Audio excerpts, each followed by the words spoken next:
이 관계에 따라서 삶이 만들어지는 겁니다. 어떤 관계에 있느냐에 따라서 삶의 내용과 그 다음에 질이 결정됩니다. 성경은 관계의 책입니다.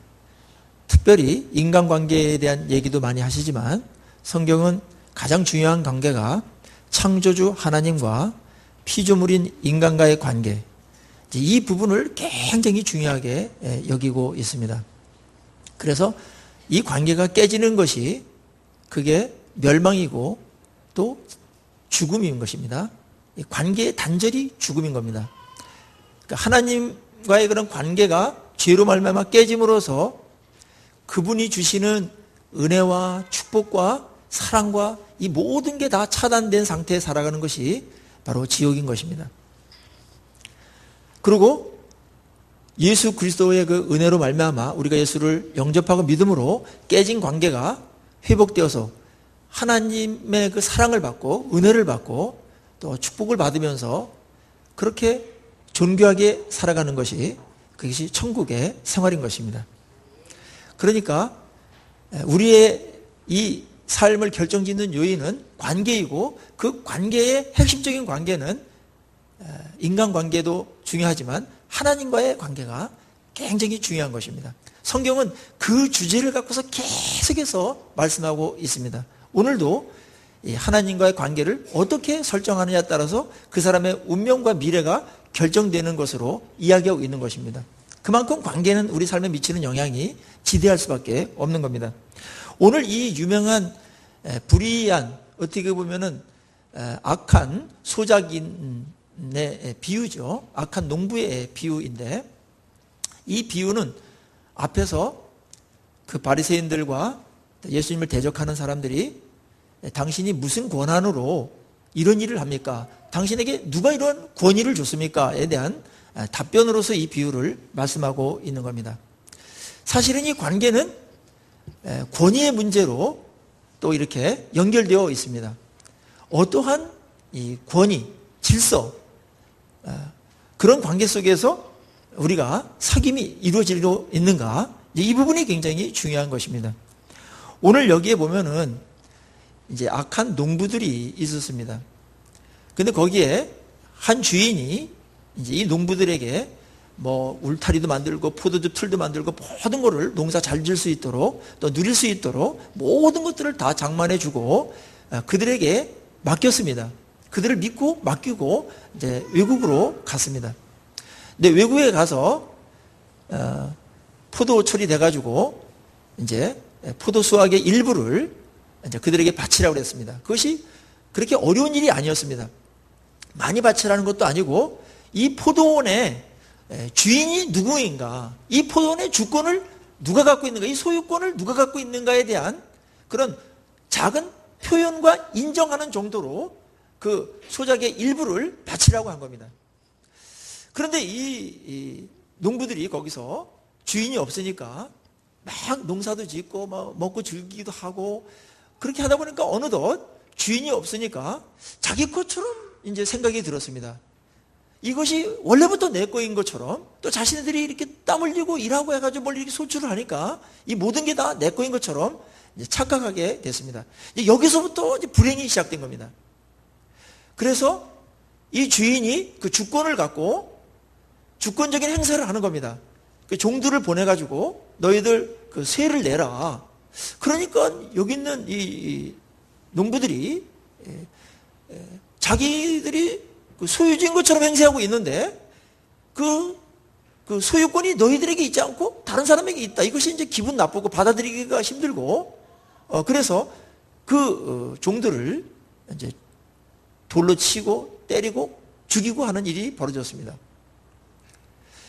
그래서 주인이 그거는 굉장히 그 화가 나는 일이죠. 주인에 대한 모독이고 이제 주인의 권위를 짓밟는 것입니다. 미국에서 이제 북한에 특사를 보내는 적이 있죠. 이제 오바마 대통령이 이제 특사를 보냅니다. 친서를 갖고서 특사를 보냅니다. 그러면 갈 때 이제 저는 옛날에 이제 그런 일들도 있었는데 마음이 좀 이렇게 좀 놓이지 않을 때가 있었습니다. 저러다가 죽이면 어떡하나 뭐 그런 생각이 옛날에 있었습니다. 근데 죽이지 않습니다. 잘 대접하고 1급 특급 호텔에서 대접을 하고 또 그의 신변을 보호하기 위해 가지고 경호원들도 딱 24시간 배치하고 그 다음에 그 나라를 떠날 때까지 최고로다가 예우를 해줍니다. 그것은 미국하고 지금 나쁜 관계가 있지만 오바마의 그 권위는 짓밟지 않겠다.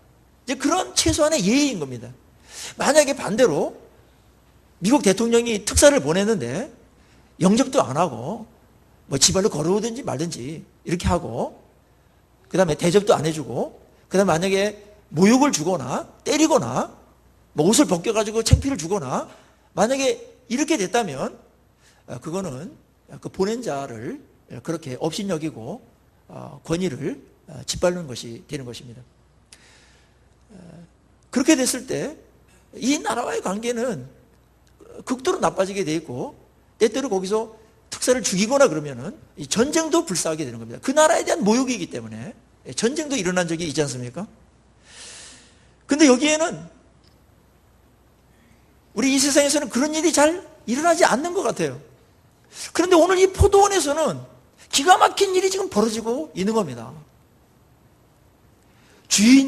버젓이 주인이 있는데 그 종들을 보내가지고 소작의 일부를 세를 내라. 여기 주인이 누구인 것을 인정하는 그런 고백이고 시인하는 것으로 그걸 바치라고 그랬습니다. 그런데 이 농부들은 마치 자기 것인 것처럼 그 종들을 멸시하고 때리고 죽이기까지 했습니다. 웬만한 주인 같으면 이때 당장 처단해야 됩니다. 그리고 법적인 조치로 들어가야 되고 심판으로 바로 들어가야 됩니다. 그런데 이 주인은 너무나 자비가 많으신 분이고 그들과의 관계를 존중히 여기는 분이시기 때문에 더 많은 종들을 한번 보냈습니다. 조금 가니까 있습니다. 야쁘고 그랬나. 그래서 더 많은 종들을 보냈는데 그들도 역시 그렇게 아주 나쁘게 대접을 했습니다. 이 정도 되면은 이제 그 주인이 화가 나가지고 그거 다 몰수하고 법적으로 처리를 해가지고 처단할 텐데 그렇게 하지 않고 여기서도 그 주인이 또 인내합니다. 그리고 아들을 보냅니다. 아들을 보내면 존대하겠지. 아들이니까 종들이니까 그렇게 했을지 모르지만 친아들을 보내는데 존귀하게 대하겠지. 그랬는데 이 아들을 보자마자 이 사람들은 이 아들이 상속자니까 이 아들만 죽여버리면 이 포도는 우리 것이 완전히 될 거다. 물론 이제 착각입니다. 주인이 버젓이 살아있는데 아들만 죽인다고 그래가지고 자기 것이 되지도 않는데 그런 어떤 음모를 꾸밉니다. 그러면 아들을까지 죽여서 포도원 밖으로 내동댕이 친다라는 내용입니다. 이 비유의 의미는 무엇일까요? 이 비유를 통해서 주님은 뭘 말씀하고 있는 것일까요? 첫째는 하나님이 어떤 분인가에 대해서 이야기합니다. 그리고 인간이 어떤 자이고 또 인간이 이렇게 악한 행동을 했을 때 하나님께 대적했을 때 그거를 회복하기 위해서 어떤 일을 하나님께서 하셨는가. 그리고 뉘우치지 않고 주권을 인정하지 않고 끝까지 이러한 반역을 할 때 그때 어떤 일이 벌어지는가에 대해서 예수님께서 말씀하시고자 하는 것입니다. 굉장히 중요한 메시지가 아닐 수가 없습니다. 일단 여기서의 그 주인은 하나님이십니다. 이 포도원은 짧게는 이스라엘 백성 하나님의 나라입니다. 넓게는 이 세상 모든 것들입니다. 그리고 여기서 종들은 선지자나 이제 말씀을 전하는 그런 하나님께서 보냈던 자들이고 아들은 우리가 잘 알다시피 예수 그리스도를 비유하고 있습니다. 여기서 하나님의 모습을 보십시오. 이 하나님은 포도원을 만들어 놓고 거기에게 사람들이 모든 걸 누릴 수 있도록 생활할 수 있도록 풍족하게 할 수 있도록 모든 것들을 다 마련해 줬습니다. 자, 이 전제가 굉장히 중요한 겁니다. 우리가 예수를 믿을 때 가장 어렵고 갈등을 일으키는 문제가 이겁니다. 주권이 누구에게 있냐 이겁니다. 주권을 인정하지 않으면 이 관계가 성립될 수가 없습니다. 지금도 뭐 이렇게 어떤 평화 조약을 맺는다든지 그럴 때 국가로 인정을 안 한다든지 그러면 관계가 이제 나빠질 수가 없고 협약이 되지 않습니다. 또 그 사람의 어떠한 위치나 어떤 그런 고난 이런 것들을 인정하지 않으면 관계가 좋아질 수가 없습니다. 하나님은 모든 것의 주인 되십니다. 이 개념이 굉장한 변화를 우리에게 일으키기 때문에 이거를 인정하기가 그렇게 쉽지 않습니다. 그리고 사람들은 이 악한 농부들처럼 이 땅에서 내가 지금 뭐 먹고 사는 거 내가 노력하고 뭐 직장 잡아가지고 하고 뭐 피땀 흘려서 하고 해서 내가 소유로 하는데 이게 네 게 아니고 원래는 이게 하나님의 것이다 이렇게 인정을 해야 되기 때문에 예수 믿기가 어려운 겁니다. 주인이 바뀐다라는 거, 그거는 우리 삶에 엄청난 변화를 가져올 수밖에 없습니다. 그런데 우리는 내가 이렇게 지금 살고 있다고 그래서 이것이 내 거인 것으로 착각하는데 거기서부터 인간이 비극이 벌어지는 겁니다. 그건 사실이 아닙니다. 뭐가 유익하냐 불리하냐를 떠나서 무엇이 사실이냐, 근데 이게 굉장히 중요한 겁니다. 이 사실을 바탕으로 해서 문제를 풀어가야 되는데 사람들은 그 사실을 확인하기 싫어했습니다. 다 내 거라는 겁니다. 나의 몸뚱아리도 내 거고 나에게 주어진 그 모든 시간이나 내 인생 자체가 내 건데 그건 내 거니까 내 마음대로 하고 싶다는 겁니다. 그런데 하나님은 예수 그리스도를 통해서 뭐라고 말씀하냐면 이 포도원, 너희들이 갖고 있는 이 모든 것들이 원래는 니네 것이 아니고 빌려 쓰는 것이다. 지금 세를 얻어서 쓰고 있는 것이니까 주인을 인정해야 된다. 이렇게 말하고 하니까 화가 나겠습니까? 안 나겠습니까? 받아들이기 어려운 겁니다. 이제 여기서부터 비극이 시작되고 있는 겁니다. 이 예수를 이제 우리가 믿으려고 할 때 가장 어려운 문제가 이겁니다. 예수님을 주인으로 인정하십시오. 이렇게 하면은 그게 쉽지 않은 겁니다. 내가 내 주인이지 누가 나의 소유주란 말인가, 이런 생각이 이제 들고 그건 아주 굉장히 낯선 사상입니다. 그리고 굉장히 어떻게 보면 거추장스럽고 부담스러운 겁니다. 그래서 이거를 인정하기가 굉장히 어려운 겁니다. 그런데 이거를 인간적인 생각으로는 잘 인정하지 못합니다. 받아들이지 못합니다. 그런데 성령께서 그 마음을 만지시고 우리 지각을 깨우셔서 말씀이 들리게 하시고 그럴 때 인생의 주인이 내가 아니고 바로 나를 만드시고 나를 보내시고 또 나에게 모든 것들을 공급하시는 그 누군가 있으시구나. 그분이 하나님이시고 그래서 그분을 주르다가 인정하고 또 영접하면은 믿으면 이제 아주 새로운 관계가 되기 때문에 구원을 받게 되는 것입니다. 그래서 성경은 고린도서 12장 3절에 성령이 아니고서는 예수를 주시라고 나의 주인이라고 고백할 수 없다고 그랬어요. 그러니까 예수를 나의 주인이라고 고백하는 것은 기적이 일어난 겁니다. 그것은 하나님의 영이 나한테 임했을 때 벌어지는 일들이지 그 누가 내가 내 거지 이렇게 주장하고 싶지 내게 있는 모든 것들이 다 주님의 것이다 이렇게 양도권을 소유권을 그에게 이전하고 싶겠습니까? 이 놀라운 일들이 우리에게 벌어져서 오늘 우리가 여기에 있는 겁니다. 예수 그리스도를 나의 주인으로 나의 구주로 또 삶의 주로 인정하신 여러분, 성령께서 여러분들에게 놀라운 역사를 해서 그렇게 시인하고 인정하면서 살아가시는 줄로 믿습니다. 이게 굉장히 중요한 거예요. 이거는 아무리 뭐 내 거다 하더라도 가만히 보세요. 내 게 있나? 올 때 하나도 없었고 그리고 이 땅에서 갖고 있는 어떠한 뭐 돈이라든지 어떤 직업이나 자리나 영향력이라든지 내 몸뚱아리 이런 모든 것들이 있지 않습니까? 이거 다 나중에 반납할 수밖에 없는 겁니다. 빌려 쓰는 겁니다. 빌려 쓰는 기간이 각자 달라요. 하나님께 빌려주는 기간이 다 달라요. 다 놓고 가는 겁니다. 이거를 뭐 너무나 많이 증명을 인생들이 다 하고 살아감에도 불구하고 끝까지 사람들은 고집합니다. 이건 내 거다. 그래서 내가 많이 움켜쥐고 뺏기지 않으면 나는 행복하고 그걸 얼마든지 누릴 수 있다. 그렇게 생각하는데 그렇지 않습니다. 권력도 무상한 겁니다. 권력 잡았던 사람들 보십시오. 다 놓게 되어 있습니다. 뭐 이 땅에서 뭐 성공했다, 뭐 잘 나간다, 암만 그래봤자 그 일시적인 겁니다. 영원하지 않아요. 빌렸다가 하나님께 다 회수하는 겁니다. 다 놓고 가게 되어 있습니다. 마치 어린아이가 놀이터에서 그네를 타다가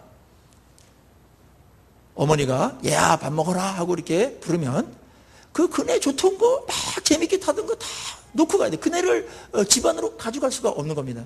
그네를 놓고 가는 겁니다. 우리가 놀던 것들, 뭐 다 누리는 것들 다 언젠가 주님이 와라 그러면은 하나님께 빌려줬던 거 다 이렇게 반납하고 주님께 가는 겁니다.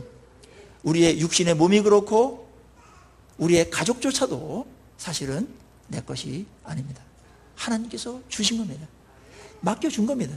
그동안 사랑하고 누리고 그 다음에 서로 잘 보살피고 이렇게 살아가지만 영원히 내 소유는 될 수가 없습니다. 이것이 인간의 소유권에 대한 전제입니다. 그런데 여기 있는 이 농부들은 그런 생각을 하지 않았습니다. 인간의 보편적인 생각들이 다 이렇습니다. 그리고 그 소유권을 주장하는 자를 굉장히 싫어합니다. 왜냐하면 자기 걸 지켜야 되니까, 다 뺏길 것 같으니까. 사실은 이 농부로부터 다 받은 건데 그걸 내 건 줄 알고 내가 움켜쥐고 안 뺏기려고 그럽니다. 이거 확보하려고 그럽니다. 이 기득권 행세를 합니다. 그래서 그거를 누군가 이렇게 가져가려고 그런다든지 이러면은 굉장히 예민하게 반응하면서 이제 저항하고 반항하고 이제 데모를 하고 그렇게 되는 겁니다. 하나님께서 이 부분에 대해서 굉장히 마음에 언짢음이 있을 수밖에 없습니다. 원래 주인인데 주인을 인정 안 하니까요. 그래가지고 종들을 가가지고 이 소유권을 인정하십시오. 주인이 있습니다. 이제 그렇게 했는데 다 잡아 죽입니다. 아들까지 잡아 죽이는 일이 있었습니다. 하나님 우리에게 많은 풍성한 것들을 맡기셨습니다. 그리고 그것을 이 땅에 사는 동안에 누리게도 하십니다. 그런데 하나님께 이 소유권을 인정하지 않고 끝까지 가는 사람들이 있습니다. 근데 하나님은 오래 참으십니다. 오래 참아요. 내 거다 이러면서 하나님 인정 안 하고, 이 인정 안 하는 게 여러 가지가 있어요. 이렇게 막 아주 그냥 직설적으로 이렇게 저항하고 반역하고 막 죽이려고 이런 사람들이 있는 반면에 이 주권을 인정하지 않는 보편적으로 많은 사람들이 어떻게 인정 안 하냐면은 무관심한 겁니다. 주인에 대해서 아예 그냥 생각을 꺼버린 겁니다. 원래부터 내 거다 이거. 그리고 주인에 대한 생각을 아예 하지도 않습니다. 이게 주인의 입장에서 보면은 굉장히 답답한 일입니다. 예수님은 그런 자들에게 너희들이 주인이 아니고 하나님이 원래 주인이다. 그래서 그분을 인정하고 그분의 주권을 받아들이고 그분에게 이 모든 것들이 왔기 때문에 그분의 뜻에 따라서 그런 것들을 사용해야 된다. 이렇게 말씀하고 있는 겁니다. 그래서 이제 예수님이 핍박을 받는 겁니다. 뭐가 그래? 이러면서 이놈만 죽이면 다 우리께 된다. 이런 생각을 해서 예수님을 거절하고 있는 겁니다. 하나님이 이렇게 오래 참으시지만 하나님의 이 인내는 영원히 지속되는 게 아닙니다. 이 하나님의 나라도 마찬가지입니다. 우리 모두에게 하나님께서 허용하셨습니다. 누구나 이것을 인정하면 하나님 나라 백성이 되는데 그걸 인정하지 않기 때문에 하나님의 백성이 되지 못하고 헛된 인생을 살아갈 때가 너무나 많은 것입니다. 우리가 이제 이 땅에서 이 모든 소유가 하나님의 것인 줄 인정하게 되면은 우리의 삶에 놀라운 변화가 일어날 수밖에 없습니다. 첫째는 내 욕심대로 막 쓸 수가 없습니다. 내 멋대로 막 사용할 수가 없습니다. 왜냐하면 하나님의 것이기 때문에 하나님께 묻고 또 하나님의 그 주인의 뜻에 맞게끔 그렇게 잘 사용해야 됩니다. 근데 이게 우리는 손해라고 생각합니다. 이것이 부자유라고 생각하고 그걸 굉장한 간섭이라고 생각합니다. 귀찮은 그런 어떠한 잔소리로 그렇게 생각을 합니다. 그런데 믿음의 세계를 들어가 보면 우리가 욕심대로 막 쓰고 하는 게 자유로운 것 같지만 그렇지 않습니다. 우리가 하나님의 말씀대로 그것을 쓸 때 가장 최선이 무엇인지를 알고 가장 존귀하게 그것을 사용하는 게 어떤 것인 줄을 알고 깨닫게 됩니다. 욕심대로 쓰면 그게 제대로 쓰는 경우가 거의 없습니다. 존귀하게 쓰지 못합니다. 그럴 능력이 없습니다. 하나님께서는 시간이나 물질이나 어떤 재능이나 나의 인생 전반에 걸쳐서 이런 부분들을 우리랑 이야기하고 하나님의 뜻을 밝힘으로써 그 주어진 동안에 그것을 잘 쓰고 후회 없이 나중에 정말 잘 썼다, 이렇게 우리 인생이 되도록 안내하시고 아주 자상하게 말씀해 주시는 분이십니다. 그리고 필요하다면 하나님께서 주인이시기 때문에 다른 것들을 또 공급하실 수도 있는 겁니다. 근데 이것이 믿음의 세계로 들어가면 이게 너무나 기정사실인데, 그렇지 않고서는 굉장히 불안한 겁니다. 있는 것은 현찰인데, 보이는 것은 현찰인데, 이 현찰을 보이지 않는데 투자를 하라는 겁니다. 뭐 투자 개념보다는 마땅히 써야 되는 건데, 잘 쓰는 건데, 이게 불안해가지고 집착하고 이것만 많이 확보해야 되겠다, 이런 쪽으로 세상이 막 돌아가고 있는 겁니다. 그것에 의해서 지배받고 있는 겁니다. 네, 하나님은 그렇게 하지 말라는 겁니다. 그것은 너네 것들이 결국은 아니고, 인생은 그것들을 잠깐 이 땅에서 하나님께서 맡겨주셨다가 가져가는 것이고, 또 그러면서 인생은 이 땅에 오래 사는 것도 아니고 나그네처럼 살아가는 것이라는 겁니다. 성경은 우리 인생을 이렇게 전체로 보면서 나그네로 인생을 봅니다. 그리고 청지기로 봅니다. 요셉의 아버지 야곱에 대해서 요즘 큐티하시죠. 야곱이 바로를 만납니다. 그때 바로가 당신이 연세가 어떻게 됐습니까? 물을 때 그때 야곱이 기가 막힌 말을 합니다. 내 나이 130이온데 손조들 같이 그렇게 오래 살지는 않았지만 내 이 나그네 길을 지금 걷고 있는데 아주 험악한 세월을 보냈습니다. 이렇게 이제 말을 하는 장면이 있는데, 이 130년을 아주 요약하고 함축한 말입니다. 아주 굉장히 나그네라는 말과 험악한 인생을 보냈다, 이 두 가지가 야곱의 인생을 딱 이렇게 대변해 주고 있는 겁니다. 야곱은 옛날에 어떻게 했습니까? 어떻게든지 자기 손으로 움켜쥐고 뭐 수단과 방법 가리지 않고 그냥 움켜줘가지고 내 걸 많이 소유하려고 그랬습니다. 그렇게 인생을 130년 가까이 보냈습니다. 그런데 움켜쥔 것이 내 것이 되는 듯 했는데 결국 안 되고, 그게 남의 것이 되고, 또 그것으로 만족도 못하고, 그러면서 130년을 보낸 겁니다. 이게 인생이라는 겁니다. 그래서 움켜쥐려고 하는 막 거기에 험악한 세월이 거기에 진행되는 겁니다. 이 집착하고 막 욕망이 있고 막 이런 거로부터 자유롭지 못하니까 이제 그걸 움켜쥐려고 안 뺏기려고 하고 막 그러다 보니까 얼마나 스트레스를 많이 받고 얼마나 많은 사람들을 밟아야 되고 얼마나 많은 경쟁에 시달려야 됩니까? 이게 인생이 그렇게 진행됐던 겁니다. 그래서 험악한 인생이 될 수밖에 없었습니다. 물론 우리 인생에 이제 크고 작은 어려운 문제들이 있는 게 인생이죠. 그런데 이제 야곱은 다른 아브라함이나 이삭보다 훨씬 더 험악한 인생을 보냈습니다. 이 욕심 때문에 그런 겁니다.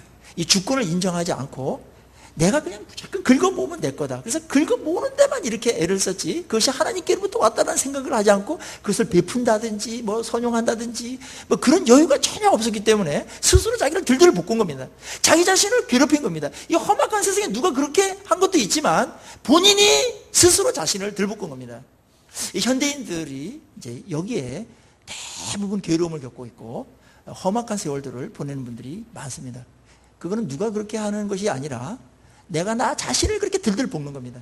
이 자녀들도 들들 볶지 마세요. 하나님의 것입니다.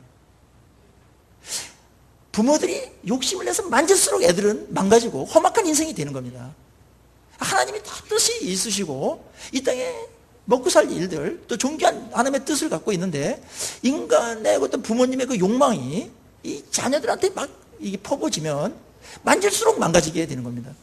대부분 자녀들이 망가지는 것은 부모들이 망가뜨립니다. 그걸 사랑이라는 명분으로 하는데 사랑이 아니죠. 욕망이죠. 좀 정직해야 됩니다. 욕심입니다. 하나님의 인생이 있습니다. 하나님께서 거기에 모든 걸 또 그 자녀에게 그 분량이 있습니다. 기업이 있습니다. 그거 맡겨줄 겁니다.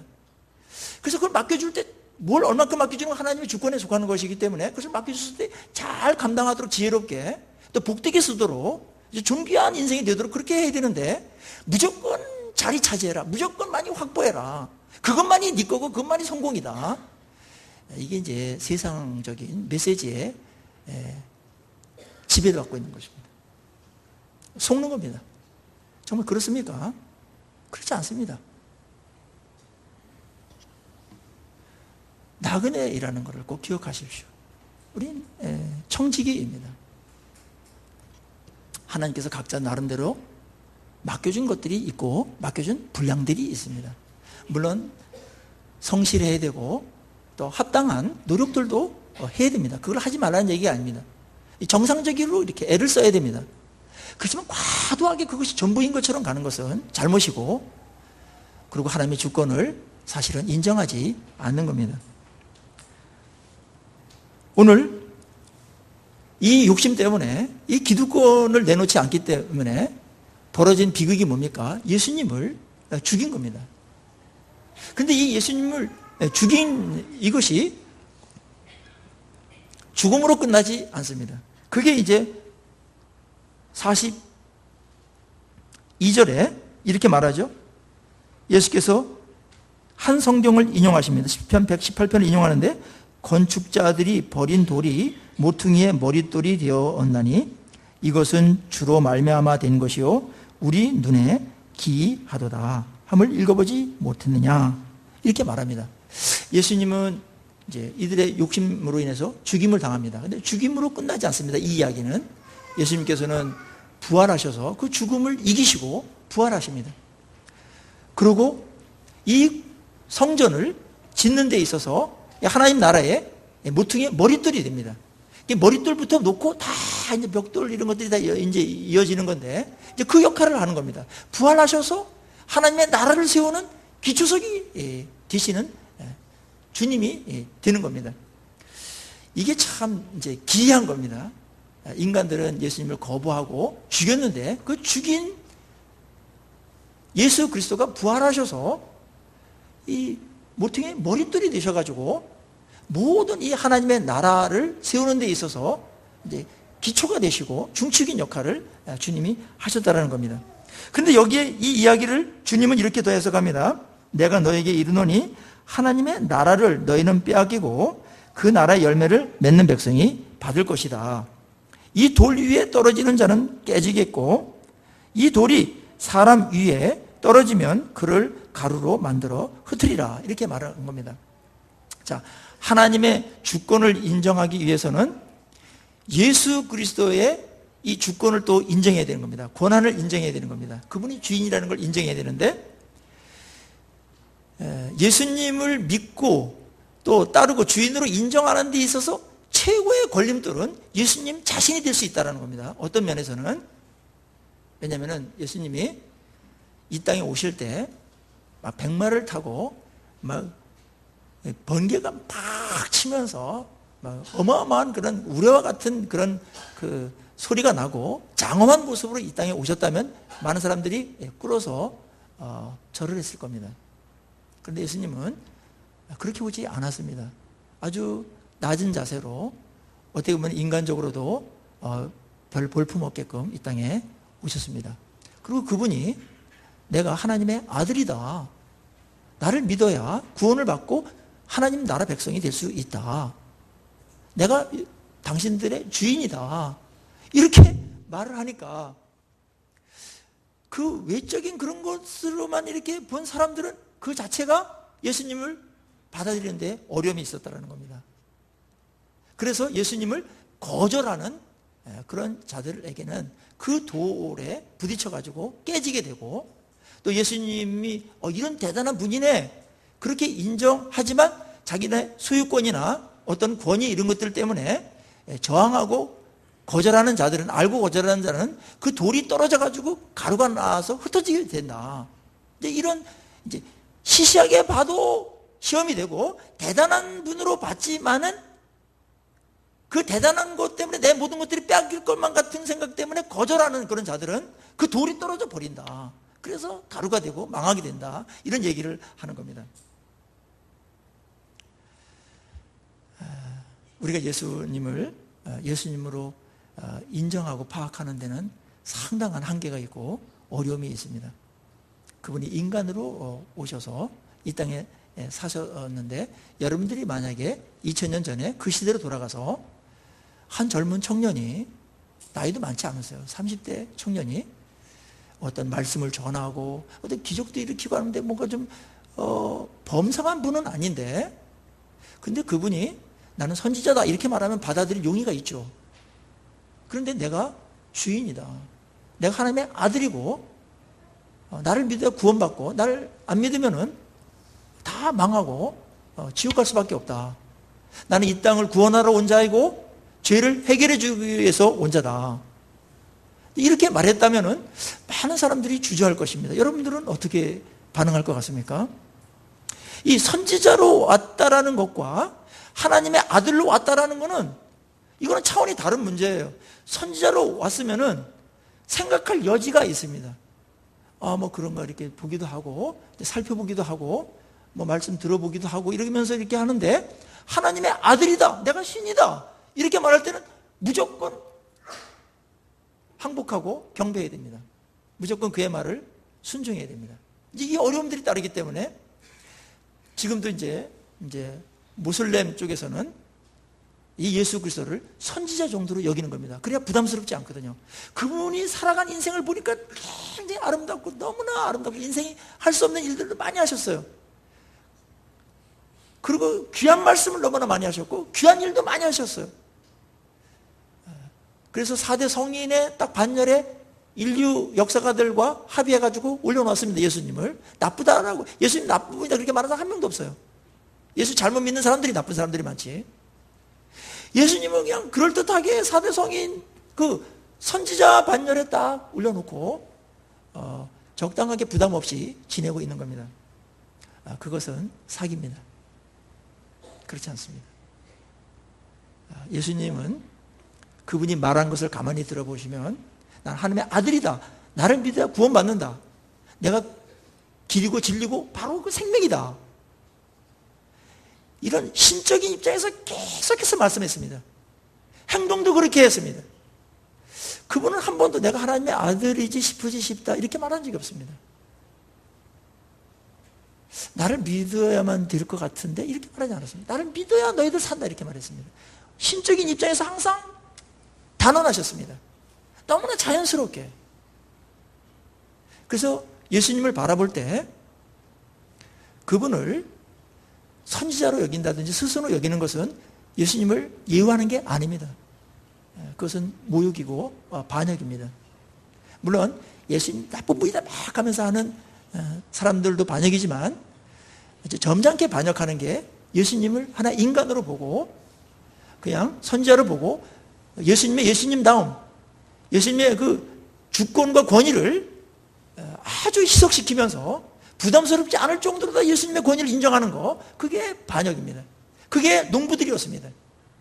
그리고 뭔가 조금 요구하면 화내버리고 안 하고 내 멋대로 하고 싶은 이제 그런 마음에 예수님을 거절하는 것이죠.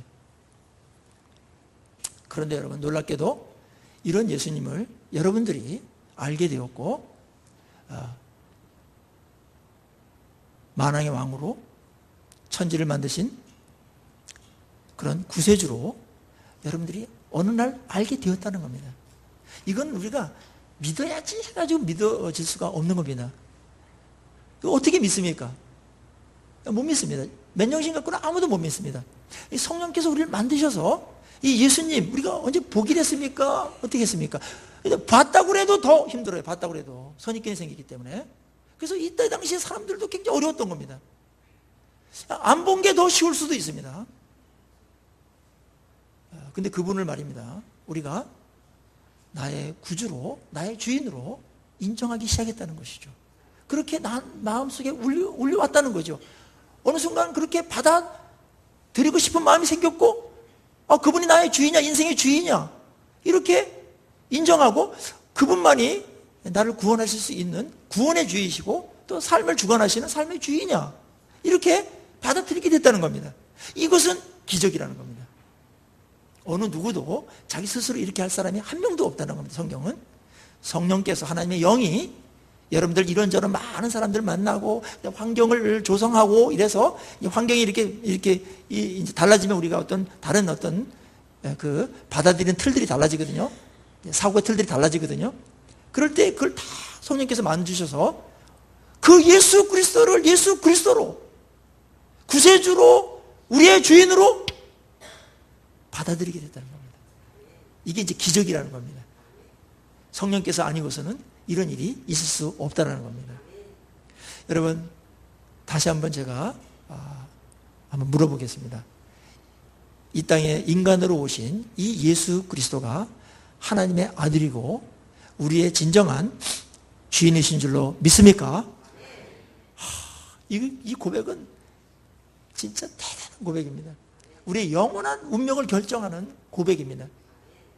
예수님을 이렇게 바라보고 인정한다는 것 자체가 이미 하나님께서 나에게 와서 많은 작업들을 하시고 오래 참으시면서 인내하신 결과입니다. 사실은 믿음은 믿어라 해가지고 믿어지지 않습니다. 엄밀히 말하면 믿어져야 믿어지는 겁니다. 하나님께서 온 천지를 만드셨다. 이거 어떻게 믿습니까? 근데 우리는 믿어진단 말이죠. 이게 사실입니다. 예수 그리스도가 우리의 주인이시고 온 우주를 만드신 주인이시고 또 우리의 죄를 다 용서하시고 해결해 주시는 그런 구원의 주이십니다. 우리의 소망입니다. 그래서 예수 그리스도는 그분을 그렇게 믿도록 해주는 것에 대해서 여러분 하나님께 영광과 감사를 돌리시기를 간절히 바랍니다. 이게 보통 일이 아닙니다. 보통 일이 아닙니다. 그래서 요한복음 1장 12절 13절은 주를 영접하는 자, 그 이름을 믿는 자들에게는 하나님의 자녀가 되는 권세를 주셨으니 이는 혈통이나 육적으로 사람의 뜻으로 나지 아니하고 오직 하나님께로부터 난 자들이니라 라고 말하고 있는 겁니다. 우리는 표면으로 내가 예수를 믿는 것 같습니다. 어떻게 또 믿어주는 것 같습니다. 인정해 주는 것 같습니다. 그런데 그것이 인간의 어떤 것으로 된 것이 아니고 하나님께로부터 났다라는 말이고, 그것은 하나님을 우리가 인정하고 예수 그리스도를 믿게 된 것은 그것은 어마어마한 기적을 통과한 그런 자리에 있음을 확인하라는 것입니다. 오늘 여기서 하나님의 나라는 어떤 사람에게 줍니까? 예수님께서 그들에게 물었습니다. 그러면 이 약한 자들 어떻게 하겠냐? 이 농부들 어떻게 하겠냐? 그러니까 그들이 이렇게 말했습니다. 그 악한 자들을 진멸하고 포도원은 제때에 열매를 바칠 만한 다른 동무들에게 세를 줄 것입니다. 자신들이 정죄하고 있는 겁니다. 그럴 때 예수님께서 이렇게 말했습니다. 하나님의 나라를 너희는 빼앗기고 그 나라의 열매 맺는 백성이 받으리라. 그렇게 말씀했습니다. 하나님은 참으시되 끝까지 참지는 않으십니다. 어느 한계가 있습니다. 오래 참으십니다. 첫 번째, 그 다음 두 번째 종 보내고 아들까지도 보냈는데 오래 참은 겁니다. 우리 인생에서 하나님이 많이 기다리셨습니다. 많이 기다리시고 언제나 돌아올까, 언제나 나를 인정하고 믿을까 이렇게 기다리셨습니다. 그 결과로 오늘 우리가 여기에 앉아 있는 겁니다. 그리고 이제 예수 그리스도를 나의 주인으로 인정을 하시고 주인이기 때문에 그의 말씀으로 이제 살아가는 겁니다. 근데 이 말씀이 우리를 이렇게 통제하는 면이 있습니다.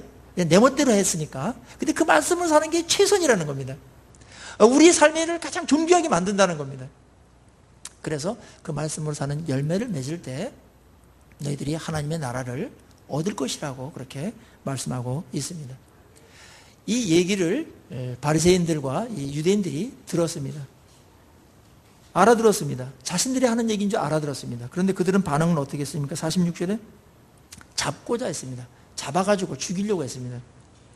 자, 이제 하나님의 말씀이 떨어졌는데 그걸 받아들여가지고 주님 저를 불쌍히 여겨주십시오. 제가 예수님을 믿고 시인하겠습니다. 이렇게 하면 얼마나 좋겠습니까? 그러면 다 좋아지는 거예요. 관계가 좋아지고 구원을 받게 되는 겁니다. 하나님이 나를 소유하는 게 되는 건데 그 알량한 그 기득권과 세상적인 집착 때문에 예수님이 자기에게 좀 이렇게 꺼리는 말, 부담스러운 말을 했다고 제거하려고 그랬던 겁니다. 이 말씀의 반응이 그래서 인간의 운명을 또 결정하는 겁니다. 그 주인의 말씀, 온 우주를 만든 이 생사복을 주관하시는 그분의 말씀이 우리에게 떨어집니다. 그럴 때 순종으로 반응할 때 하나님의 놀라운 축복이 임하고 하나님의 나라를 경험하게 되는 줄로 믿습니다. 우리의 질문은 이것입니다. 인생에서 가장 큰 질문은 이것입니다. 과연 예수 그리스도는 나의 주인이신가? 다시 묻습니다. 예수 그리스도는 여러분에게 누구입니까? 진정 예수 그리스도는 여러분의 인생의 주인입니까? 네. 너무나 복된 고백입니다. 가장 안전하고 가장 복된 것은 전지하고 전능하고 나를 너무너무 사랑하는 분이 나를 보호하고 지켜주고 모든 것들을 공급하는 주인을 둔 겁니다. 그것만큼 안전한 게 없습니다. 만약 그런 분이 없다면 우리는 다 외로운 고아와 같습니다. 결국은 혼자입니다. 우주 공간에서 다 혼자입니다. 죽을 때도 혼자입니다. 살 때도 혼자입니다. 그런데 우리가 예수 그리스도를 인정하고 권위를 인정하고 주로 인정할 때, 영접할 때 주님은 나의 인생 어디서든지 나와 함께 하시고 나의 말을 들어주시고 필요한 것들을 공급해 주시고 함께해 주시고 보호하시는 그런 주님으로 우리에게 책임을 다할 것이고 사랑을 나타낼 것입니다. 이 시간에 그 예수 그리스도를 다시 한번 주인의 입장에서 바라보시고 또 그의 말씀을 권위 있게 받아들이고 그분과 아름다운 사귐의 관계가 풍성해지기를 주의 이름으로 간절히 축원합니다. 같이 기도하십시다.